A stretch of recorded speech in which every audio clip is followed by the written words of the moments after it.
My dear students, as we discussed about employee orientation, there are two main kinds of employee orientation.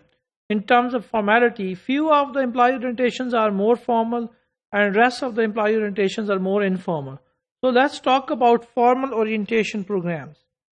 If the number permits, it is worthwhile having a formal orientation program in which new employees can participate. So more formality is better and it would help new employees to learn more about his organization. Such programs can include a presentation from senior management, a public relation material such as the corporate videos of the organization, and presentations from a recent entrants about their experience working in the organization.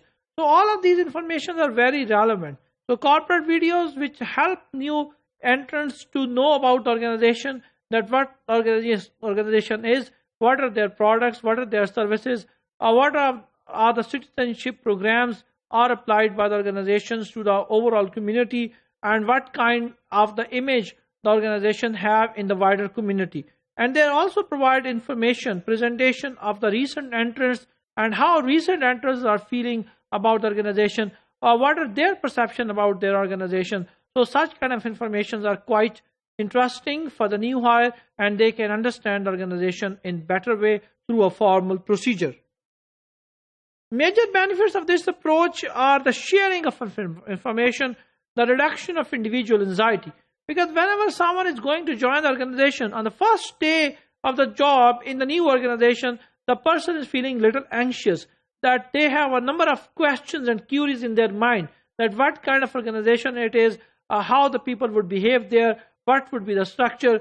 So your job is to relieve that anxiety. Your job is to reduce that individual anxiety, and that can be possible only by sharing information with each other.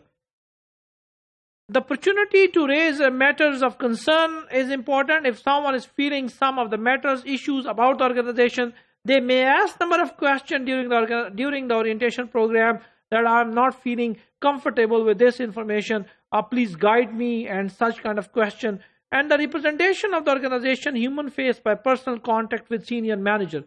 This is a very important point, my dear student, that if formal orientation program would be conducted by senior management, the new hire would feel more elevated. He would feel more prestigious, that he is a part of a very good organization, in which on the first day of his job, he is meeting with the CEO, he is meeting with the general manager, he is meeting with the head of marketing, head of human resource, and the head of finance. So the new entrant would feel more elevated, more prestigious to be the part of that organization. So it is important to ask senior management to be the part of formal employee orientation program. In contrast, there is an informal orientation. Some organizations prefer a less formal approach to employee orientation. Yes, it is logical that sometimes more formality would lead to more anxiety.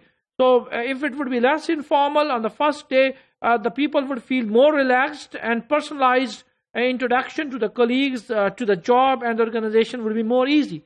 So in a less formalization and in more informal way, the people would feel more relaxed, they would feel more comfortable while talking about their colleagues, by talking about their job, and by listening about their organization.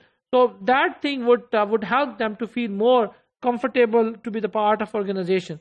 This approach often uses mentors or sponsors who act as a diverse and role model for the new employees.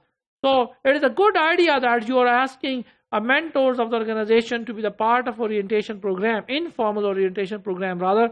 So the people would feel them that they are the role model of the new employees, and the new employees need to be like them. Such mentors are extremely important because they impact organizational culture through dress associations and actions, as well as by what they say. So mentoring and asking mentors to conduct such kind of sessions, it would really impress the new entrants, and the new entrants would feel more comfortable, and they would try to follow the advice of the mentors. There are a number of orientation packages. It can be expensive and difficult to conduct orientation in large organizations, particularly those organizations who are operating into the multiple location, and to overcome these problems, there are certain ways the organization used. Then the follow-up. Interviews with new employees are an essential part of well-planned orientation program. Interviews with employee supervisors are important. So follow-up interviews are very important. You may ask new employees that how they feel after the employee orientation program. And it is very much important to interview by the employee supervisor and the representative of HR department. They must ensure that any unanswered question and misunderstanding can be clarified. So during employee orientation, there may be some misunderstanding and there may be some unanswered question. So follow-up interview by employee supervisors, managers, and HR representative can help employees to answer some of the unanswered questions and misunderstanding which may be raised during the overall employee orientation program. Such interviews also provide a very good basis on which to evaluate the effectiveness of the overall orientation program. So follow-up interviews must need to be at the end of the employee orientation program so the effectiveness of the employee orientation program can be enhanced.